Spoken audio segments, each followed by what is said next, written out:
প্রীতিকার বলে জানা ছিল না তোমায় দেখে ভালো লাগে না খুদার কসম দিয়ে কইলাম তোমায় ভালোবাসি। আজকে আমরা গেতাছি ভুটান, মানে ভুটান যেহেতু আজকে রবিবার, স্কুল বন্ধ আজকে রবিবারে, আর সবগুলো স্কুলের স্টুডেন্ট মানে স্কুল বন্ধ। এখন নিয়ে আমি আজকে ইন্ডিয়া থেকে ভুটান যাবো অন্য একটা রাষ্ট্রত।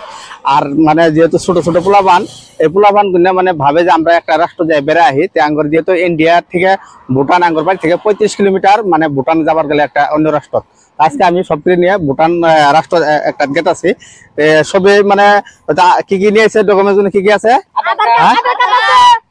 হ্যাঁ, আধার কার্ড। এই যে আধার কার্ডটা ভুটানে যদি যান তাহলে এই আধার কার্ড দিয়ে আপনারা ভুটান যাইতে পারেন, অসুবিধা নাই। বাচ্চা পোলা মানে যদি আধার কার্ড নাই তাহলে ওনার করে জন্ম সার্টিফিকেট দিয়ে ভুটানে যাইতে পারবেন। তা আমাদের এই ভিডিওটা কমপ্লিট দেখতে থাকবেন। স্টার্ট আমরা ইতিমধ্যে রওনা হবো, আর সবাই গাড়ির মধ্যে ইতিমধ্যে উঠে আমরা ভুটান যাওয়া মানে স্টার্ট করার পরে আর এই ভুটান ইতিমধ্যে আরম্ভ হয়ে গেছে ভুটান যাওয়া।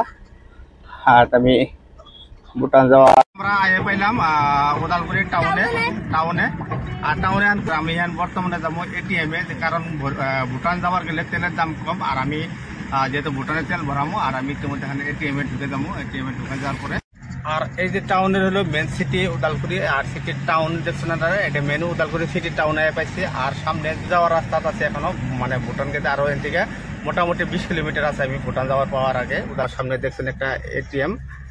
তা আমি এই এটিএমটা যেহেতু দেখছেন এখানে একটা এটিএম আছে, আমি এখন বর্তমান এটিএম এ ঢুকে যাবো। এটিএমটা ঢুকার পরে আমি এখানে অল্প পয়সা উঠাবো।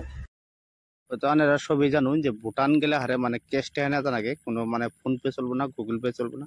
তার জন্য আমি এটিএম এ ঢুকলাম, ঢোকার পরে এটিএম থেকে পয়সা উঠাবো এখন। আর অলরেডি আমার এই যে পয়সা উঠানি শেষ হয়েছে, তা আমি এখন আবার স্টার্ট করবো এখান থেকে তৈরি।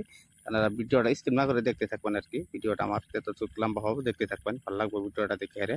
তারপরে মানে খাওয়ার নিকে ওরকম কিন্তু সুবিধা নাই, তার জন্য এবার আমি খেলে দিচ্ছি বর্তমান পরোটা। আর মানে ভুটানের যেটা পরোটা ইতিমধ্যে খাওয়া আরম্ভ করছে দেখছেন। আর খাওয়া কিরম হয়েছে? হ্যাঁ, বড়িয়া ভৈরবকুণ্ডত খাওয়া দাওয়া পরোটা, মানে এটা খাওয়ার পরে আবার আমরা যাত্রা করবো আর কি, মানে একটা হোটেল পাওয়ার পরে। কিরম লাগছে খাওয়া? বড়িয়া না? আচ্ছা, ঠিক আছে। আর আমি বর্তমান ভুটান ঢুকে গেছি। আর ভুটান ঢুকে যাওয়ার পরে দেখছেন আমার পিছনে যেটা তেল ডিপো, এই তেল ডিপোতে আমি তেল ভরতাছি।